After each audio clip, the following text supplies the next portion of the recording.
नमस्कार, मैं हूं सौरभ त्रिपाठी। आप देख रहे हैं इंडिया न्यूज मध्य प्रदेश। मध्य प्रदेश की बड़ी बहस में स्वागत है। मध्य प्रदेश के साथ देश की आबादी को लेकर वोटर्स का क्या कुछ मिजाज है, कांग्रेस पार्टियों को लेकर क्या कुछ कहना है, हम आपको दिखाएंगे। बीजेपी प्रत्याशी भारतीय पार्टी के पक्ष में प्रचार करने पहुंचे मंच पर सीएम मोहन यादव के साथ तमाम दिग्गज मौजूद रहे। अब आपको बड़ी बहस की अहम खबर सबसे पहले बताते हैं। बीजेपी ने मध्य प्रदेश में मिशन 29 फतह करने की रणनीति बना चुकी है। ऐसे में आदिवासी वोट बैंक बेहद अहम है। बीजेपी इस बार के चुनाव में फिर से मोदी सरकार और 400 पार की बात कह रही है। आज बालाघाट में प्रधानमंत्री मोदी ने कहा कि कांग्रेस ने हमारे आदिवासी भाई बहनों को जल जंगल जमीन से के अधिकारों से वंचित रखा था। आज 1 करोड़ से ज्यादा जनजाति समाज के लोग पेसा कानून का लाभ ले रहे हैं। मध्य प्रदेश में मोहन यादव के सरकार दिन रात आदिवासियों को कल्याण के लिए काम कर रही है। दूसरी ओर कांग्रेस अभी भी अपनी पुरानी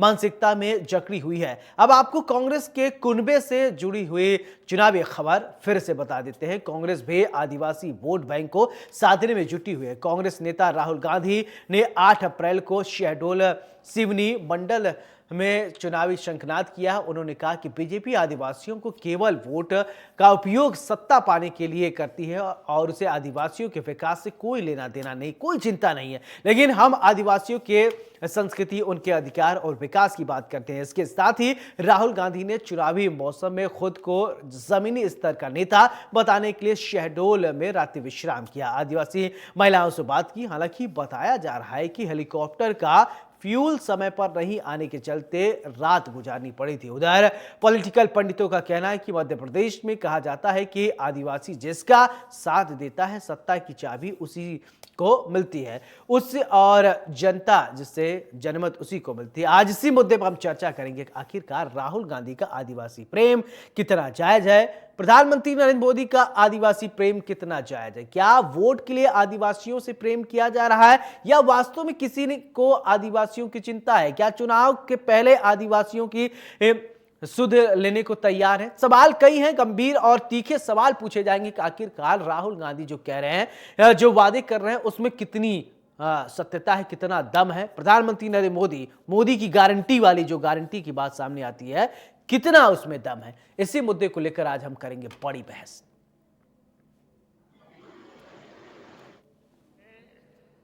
हमारे आदिवासी भाई बहनों को जल जंगल जमीन के अधिकारों से भी वंचित रखा था। आज 1 करोड़ से ज्यादा जनजातीय समाज के लोग पेसा कानून का लाभ ले रहे हैं।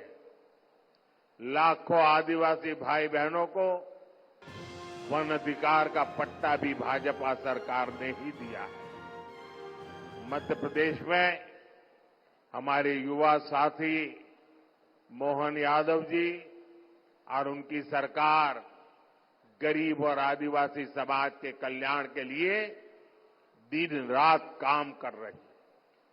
लेकिन साथियों, दूसरी ओर कांग्रेस है जो अभी भी अपनी पुरानी मानसिकता में जकड़ी हुई है। एक आदिवासी आपको न मीडिया में, न कॉर्पोरेट इंडिया में, न किसी संस्था में मिलेगा। में से एक अफसर आदिवासी है। आपकी आबादी 8% है, मगर देश में भागीदारी आपकी नहीं। आबादी 8%, पहले वाले आदिवासी और 100 रुपए में से 10 पैसे का निर्णय आप लोग लेते हैं। ये लड़ाई है, ये फर्क है बीजेपी में और कांग्रेस में। हम कानून लाए, पैसा कानून लाए, जमीन अधिग्रहण बिल लाए, ट्राइबल बिल लाए, आपको अपना अधिकार देने के लिए। इंदिरा गांधी जी ने और कांग्रेस पार्टी की सरकारों ने आपको अपनी की जमीन वापस दी।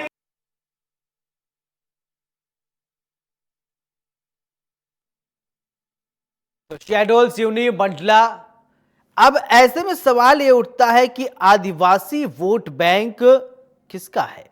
जिस तरीके से अगर बात करें किया जाए तो ये बातें आ रही हैं, तो आज चर्चा करेंगे कि आदिवासी प्रेम किसका सच्चा है। आदिवासी प्रेम बीजेपी का सच्चा है या कांग्रेस का सच्चा है। क्या बीजेपी ने आदिवासियों की सुध ली या कांग्रेस ने आदिवासियों की सुध ली, या कौन सुध लेगा। चुनाव से पहले राहुल गांधी के अपने वादे, प्रधानमंत्री नरेंद्र मोदी के अपने वादे, आखिरकार आदिवासियों की वास्तव में सुध कौन लेगा। हमारे साथ मेहमान जुड़ गए। सबसे पहले परिचय, फिर इसके बाद चर्चा की शुरुआत।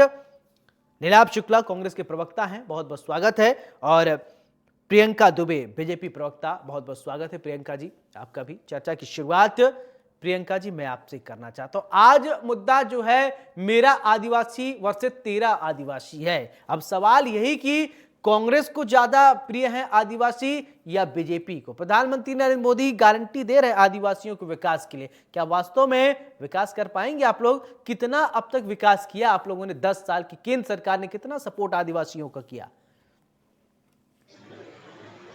नमस्कार भाई साहब, सबसे पहले सभी को नववर्ष की मंगलमय शुभकामनाएं।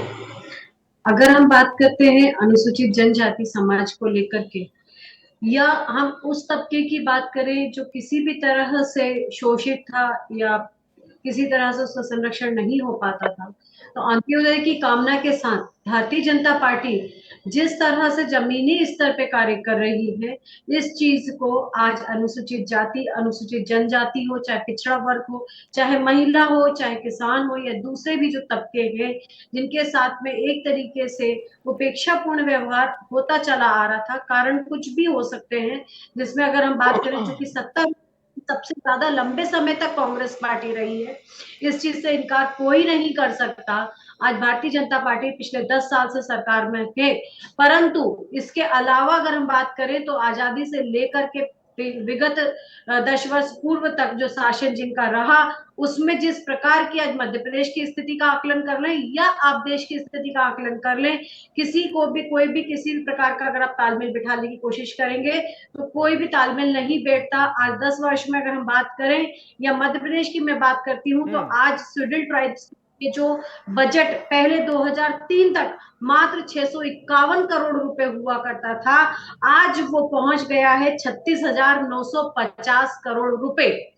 अगर मैं कहूं कि कांग्रेस ये कहती है कि 651 करोड़ रुपए के मात्र बजट में वो शेड्यूल्ड ट्राइब्स का पूरा भला कर पा रही होगी, तो यह अपने आप में अतिशयोक्ति होगी। और ये लोग कहें कि 36,950 करोड़ रुपए के बजट होने के बावजूद भी अगर भारतीय जनता पार्टी नहीं कर पाती है, तो इन्हें समझाना भी कठिन हो जाएगा। इसके बाद अगर हम बात करते हैं बेगा सहारिया और भारिया, ठीक है प्रियंका जी, आपने बता दिया कि आप आदिवासी हितैषी हैं। नीलाभ शुक्ला, आप बताइए कि आप लोग भी आदिवासी हितैषी बीजेपी से बेहतर है कि उससे कम है। देखिए, आदिवासियों से हमारा साथ स्वतंत्रता संग्राम सेना जब अंग्रेज हमारे देश पर कब्जा करके बैठे थे, तब से हम आदिवासियों के साथ थे। आदिवासियों ने हमारे साथ स्वतंत्रता संग्राम युद्ध में साथ दिया। बिरसा मुंडा, टंट्या मामा जी, इन लोगों ने, तो हमारा तो उनसे पुराना, कांग्रेस ने जब से देश आजाद हुआ आदिवासियों के लगातार प्रयास किए, उनके क्षेत्रों में स्कूल, अस्पताल, सड़क, उनके रोजगारी व्यवस्था के लगातार, और उनकी जंगल, जमीन और जल सुरक्षित रखते हुए, उनकी संस्कृति को सुरक्षित रखते हुए, उनका पूरा सम्मान रखते हुए, ये हमारी परंपरा रही है। लेकिन आज ये बताया भारतीय जनता पार्टी 2014 से इनका शासन है, इन्होंने आदिवासियों के लिए क्या किया। 20 साल से मध्य प्रदेश में इनकी सरकार है, इन्होंने आदिवासियों के लिए क्या क्या झूठे थोथे वादे। जब आदिवासियों ने आईना दिखाया तो इन्होंने आदिवासियों नाम से इवेंट बनाना शुरू किया। उस समय तत्कालिक मुख्यमंत्री शिवराज मामा को टंट्या मामा याद आए, टंट्या मामा के नाम से इवेंट बनाना शुरू किया। बिरसा मुंडा याद आए, उनके नाम से इवेंट बनाना शुरू किया। लोगों को बसों में भर भर के मोदी जी की सभा में ले जाया गया। उन बेचारों को यही नहीं पता था कि हमें यहाँ क्यों लाया गया। आदिवासी भोले हैं, मासूम है, लेकिन इनकी सब चालों को बहुत अच्छे से समझते हैं। मैंने कांग्रेस में पूछा, आप बताइए तो आपने क्या किया था। मामा की आपने जुड़ाया, कांग्रेस ने क्या किया आदिवासियों के लिए, ठीक है मान लिया आपकी बात। मैं आपसे पूछ रहा हूं आपने क्या किया। भाई तो बता रहा हूँ, आपने सुना नहीं शायद मेरी बात को। आजादी के बाद से हमने इनके उत्थान के लिए काम किए, इनके क्षेत्रों में, इनके जो गांव है वहां पर हमने सड़कें, स्कूल, अस्पताल बनाए, इनके रोजगार की व्यवस्था की, जो मूलभूत आवश्यकता होती, साथ इनकी संस्कृति और इनके जो जो जो को सुरक्षित रखते हुए सब काम किया गया। लेकिन भारतीय जनता पार्टी सिर्फ और सिर्फ इवेंट बना, छोटी और झूठी घोषणा की। सर्वाधिक अत्याचार भारतीय जनता पार्टी के शासनकाल में आदिवासियों पर हुए, तो मूत्र विसर्जन जैसी घृणित घटना। अच्छा, इवेंट किस बात का इवेंट शुक्ला जी? भारतीय जनता पार्टी के नेता करते हैं, उसका वीडियो भी सार्वजनिक वायरल करता है। ये नहीं, मैं ये जानना चाहता हूँ इवेंट किस बात का? आप कह रहे हैं कि इवेंट भारतीय जनता पार्टी ने आदिवासियों का इवेंट बनाया, वो समझाएंगे क्या दर्शकों को? इवेंट यू बनाया, टंटिया मामा के मंदिर बनाएंगे, उनको सम्मान देंगे। आज टाइम्स ऑफ इंडिया की सर्वे रिपोर्ट है, 370 योजनाएं आर्थिक अभाव में बंद होने के कगार में, उसमें टंटिया मामा का मंदिर भी उसमें आता है। उसके प्रियंका जी, मैं आऊंगा, सुन लीजिए इवेंट आपने कैसे बनाया, उस इवेंट का जवाब दीजिएगा, ठीक है? जल्दी। आदिवासियों को लेकर इन्होंने रोजगार की बात की। आज आदिवासी क्षेत्र में बेरोजगारी चरम पर है। इन्होंने आदिवासियों को लेकर चिकित्सा की बात की, शिक्षा की बात की। आज भी आप देखिए आदिवासी क्षेत्रों में मूलभूत सुविधाओं से आदिवासी जूझ रहा है। आप ये बताएं, 2014 से आपकी सरकार है, 20 साल से प्रदेश में आपकी सरकार, आपने कितने काम किए मुझे बताएं आप। अच्छा, 2014 से पहले किसकी सरकार थी केंद्र? देखिए 2000, मैंने आपसे पहले कह चुका हूँ, 2000 पहले नहीं, सारी परिस्थितियां 2014 के बाद बिगड़ गई। मेरी बात, आप दलीय निष्पक्ष होकर बात कीजिए। पहली बात तो आपसे स्पष्ट में कह दूं, दलीय निष्पक्ष होकर बात कीजिए। पत्रकार का दायित्व होता है दलीय निष्पक्ष रहे। मैं तो यही पूछ रहा हूँ, निष्पक्षता भी पक्ष और विपक्ष क्या नीलाभ शुक्ला जी? मैं तो बस ये पूछा 2014 से पहले किसकी सरकार थी, इसमें निष्पक्ष 2014 के पहले नहीं तो मैं आपको 2 बार बता चुका हूँ, शायद आपने सुना नहीं। मैंने कहा जब से देश, मैंने यही पूछा 2014 से पहले किसकी सरकार थी। सुनिए अब आप एक बार और सुन लीजिए। 2014 जब देश आजाद हुआ, उस पर कांग्रेस की सरकार थी। कांग्रेस की सरकार ने आदिवासियों के उत्थान के लिए काम किए, चलिए उनके क्षेत्रों में सड़कें बनाई, स्कूल बनाए, अस्पताल बनाए, उनकी सुरक्षा की व्यवस्था की। ठीक है, आपने बहुत काम किया 2014 के बाद, कुछ हुए नहीं। ठीक है प्रियंका जी, जवाब दीजिए। ठीक है नीलाभ शुक्ला जी, आपकी बात आ गई। प्रियंका जी, 2014 के बाद, 2014 के पहले कांग्रेस की जब सरकार थी तो आदिवासियों को बहुत कांग्रेस हितैषी रही, बहुत काम किया। नरेंद्र मोदी सरकार ने कुछ किया ही नहीं, मामा की सरकार ने कुछ किया ही नहीं। नीलाभ शुक्ला को जवाब दीजिए। 651 करोड़ रुपए में इन्होंने उद्धार कर दिया और 36,000 करोड़ रुपए में उद्धार नहीं हो पा रहा है। थोड़ा सा फैक्टफुल बात कीजिए भाई साहब। इसके बाद अगर हम बात करते हैं, बिल्कुल निष्पक्षता से जवाब दीजिएगा। जब अधीर रंजन जी चौधरी ने महामहिम राष्ट्रपति जी को लेकर के टिप्पणी की थी, तो क्या किसी कांग्रेसी ने आके इसका विरोध प्रकट किया? नहीं किया। इसके बाद दूसरा क्वेश्चन, आपके बाबूलाल चंदेल जी ने माधवी साके जी को अभद्र गालियां दी थी, वो भी उनकी ड्यूटी करने पर। अरे आपके तो नेताओं ने मूत्र विसर्जन तरीका घृणित कार्य कर दिया है। आपके नेताओं से आदिवासियों गाड़ियों से बांध कर घुमाया गया है। आपके आदिवासियों जो फरियादी थे उन्हें अपराधी बना दिया गया है। तो आपके शासनकाल में एनसीआरबी की रिपोर्ट है, एनसीआरबी की रिपोर्ट है, मन से नहीं कह रहा हूं। सर्वाधिक अत्याचार भारतीय जनता पार्टी के शासनकाल में आदिवासियों पर हुए हैं। तो आप छोटी छोटी इधर उधर की बातें करके बात को घुमाने का प्रयास न करें तो ज्यादा बेहतर होगा। किसने रिकॉग्नाइज किया? रानी कमलापति के लेकर आप बात, जब खंडन होना चाहिए था, निष्पक्षता की बात कीजिए आप। मैंने कोई ऐसी जुमलेबाजी वाली बात नहीं करी। मैं तो, आप चूंकि बहुत समझदार एक प्रवक्ता हैं, तो मैं आपसे उम्मीद करती हूँ कि आप एक निष्पक्ष जवाब दीजिए कि क्या बाबूलाल चंदेल जी के शब्द, क्या गोविंद सिंह जी के शब्द, क्या अधीर रंजन जी चौधरी जी के शब्द, इनको सुनने के बाद में आदिवासी हितैषी, मैं वही आपसे पूछना चाहता हूँ, क्या मूत्र विसर्जन से किसी घटना उचित थी? वही तो आपसे पूछना चाहता हूँ। जो आपके नेता ने, आपके भारतीय जनता पार्टी के नेता ने आदिवासी युवक पर मूत्र विसर्जन किया और उस पर तुल रहा, ये उसका वीडियो बना के वीडियो वायरल किया। ऐसी शर्मनाक घटना के बारे में आप क्या कहते हैं? आप आदिवासी समुदाय से माफी मांगते हैं? आप आदिवासी समाज से माफी मांगते हैं? आदिवासी महिलाओं के साथ बदतमीजी आपके शासनकाल में होती है, आप उनसे माफी मांगते हैं? आदिवासियों को गाड़ी से बांधकर घुमाया जाता, घिसा जाता, आप उनसे माफी मांगते हैं? नहीं मांगते। आप आदिवासियों अच्छा नीलाभ शुक्ला जी, माफी तो मांगा जाएगी। ये बताइए रोड मैप आदिवासियों को लेकर क्या है आपका? क्या आप आदिवासियों के हित के लिए क्या करने को तैयार हैं? निश्चित रूप से जो हमने किया था हम उसको किया आगे नहीं बढ़ाएंगे। था, नहीं करूंगा, ये वाला जी हाँ करूंगा। आदिवासियों को मुख्य धारा में लाया जाएगा, उनकी संस्कृति को सुरक्षित रखते हुए, जंगल, जमीन, जल के साथ उनको जोड़ते हुए उन्हें अधिकार दिए जाएंगे। उनके लिए जो मूलभूत सुविधा है, मैं फिर बार बार रिपीट कर रहा हूँ, शिक्षा आवश्यक है, वो उसके लिए स्कूल खोले जाएंगे जो भारतीय जनता पार्टी इतने 22 साल के शासनकाल में नहीं कर पाई। अस्पताल खोले जाएंगे, उनके रोजगार की व्यवस्था की जाएगी, सबसे बड़ी बात उनकी सुरक्षा की व्यवस्था की जाएगी जो भारतीय जनता पार्टी के शासनकाल में नहीं हो रही है। सबसे ज्यादा प्रताड़ित आदिवासी वर्ग भारतीय जनता पार्टी के शासनकाल में हो रहा है। ये सरकारी रिपोर्ट है, एनसीआरबी की रिपोर्ट है। तो इस तरह आदिवासी वर्ग को पूरा कांग्रेस साथ देगी। जहां उनके 50% से ज्यादा की जनसंख्या को उन्हें पूरे अधिकार दिए जाएंगे, कांग्रेस उनके लिए प्रतिबद्ध है। कई इवेंट नहीं बना रही है। इन्होंने मुझे बताया ना, विधानसभा में बड़े बड़े वादे किए थे, बिरसा मुंडा टंटिया मामा के इवेंट मनाए थे, जयंती मनाई थी। मुझे बताया कितने कार्य धरातल पर जमीन पर हो चुके, ये बताया मेरे भारतीय जनता पार्टी के प्रवक्ता बहन, ये बताया मुझे आप। क्या टंटिया मामा जी का मंदिर बन गया? आपने तो वादे किए थे, मोदी जी ने वादे किए। प्रियंका जी जवाब दे दीजिए, जल्दी जल्दी जवाब दीजिए। टंटिया मामा जी और इनके नाम से जो यूनिवर्सिटीज बनाई गई हैं छिंदवाड़ा में, आपने मंदिर बनाने का वादा किया था, मंदिर क्यों नहीं बना? शुरुआत हो चुकी है, शुरुआत नहीं हुई है। पैसे के अभाव में 370 योजनाएं जो बंद हो रही है। टाइम्स ऑफ इंडिया की सर्वे रिपोर्ट है, ये कांग्रेस की रिपोर्ट नहीं है। 370 योजनाएं बंद होने की कगार में। नीलाभ जी एक एक करके बोलिए, लगातार मत बोलिए। से जुड़ी योजनाएं, महिलाओं से जुड़ी योजनाएं, नीलाभ जी अपने टर्म्स में ही बोलिए। 370 योजनाएं बंद होने की। नीलाभ जी आप अपने टर्म में ही बोलिए, जब आपको बोलने का मौका जब कहा जाए तभी बोलिए। प्रियंका जी बोल रही, बीच में आप बोलेंगे ना आवाज उनकी आएगी ना आपकी आएगी। प्रियंका जी पहले आप कंप्लीट कीजिए, फिर नीलाभ जी बोलिएगा। सबसे बड़ी बात, जब उनके नाम से छिंदवाड़ा में भी टंटिया भील जी के मामा जी के नाम से अगर वहां पे बनाई गई यूनिवर्सिटी, छिंदवाड़ा जैसी जगह पे, जो कि हम साफ कहते हैं कि कमलनाथ जी का क्षेत्र कहा जाता है, आप लोग बड़े गर्व से कहते हो, वहां यूनिवर्सिटी भारतीय जनता पार्टी ने स्थापित करी। ये काम तो आपको पहले कर लेना चाहिए था। मैं यही कहती हूँ कि जब आपके पास इतनी सत्ता रही, आप लोगों ने कुछ नहीं की।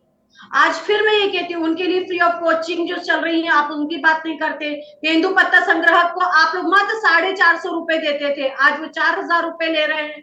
ये अगर हम बात करें तो ये आदिवासी बाहुल्य क्षेत्र के लिए हमने किया। पैसा अधिनियम में माननीय हमारे प्रधानमंत्री जी कह रहे हैं कि 1 करोड़ लोगों से ज्यादा उनको लाभ मिले। आप लोगों ने कब्जाधारी जरूर उन्हें बनाया था, ये बात मैं बिल्कुल स्वीकार करती हूँ, परंतु उनके नाम से जो पट्टे हैं वो भारतीय जनता पार्टी ने उनको स्वीकृत करके दिए। इसके बाद भी अगर हम बात करना चाहते हैं, जो उस समाज से आने वाली बहनें हैं, तो उनकी संस्थागत प्रसव की चिंता करना, उनके पोषण की चिंता करना, उनके स्वास्थ्य की चिंता करना, उनकी लाडली, अगर बात करा जाए मुख्यमंत्री कन्या योजना, जो बात अपने कन्या जो अपन विवाह की बात करते हैं, कन्यादान योजना वो लागू की गई। इसके बाद भी अगर हम बात करते हैं तो शिक्षा की जो बात करी, माध्यमिक शिक्षा हो चाहे हाई स्कूल शिक्षा हो चाहे हाई सेकेंडरी शिक्षा हो, इसमें इनका स्कॉलरशिप अवेलेबल करवाना समय से उनके खातों में, ना कि किसी के माध्यम से, सीधे उनके खातों में जो उपलब्ध पाई गई माननीय मोदी जी के नेतृत्व में संभव हो पाया। ठीक है, ये सब हुआ। ठीक है प्रियंका जी, आपकी बात आई।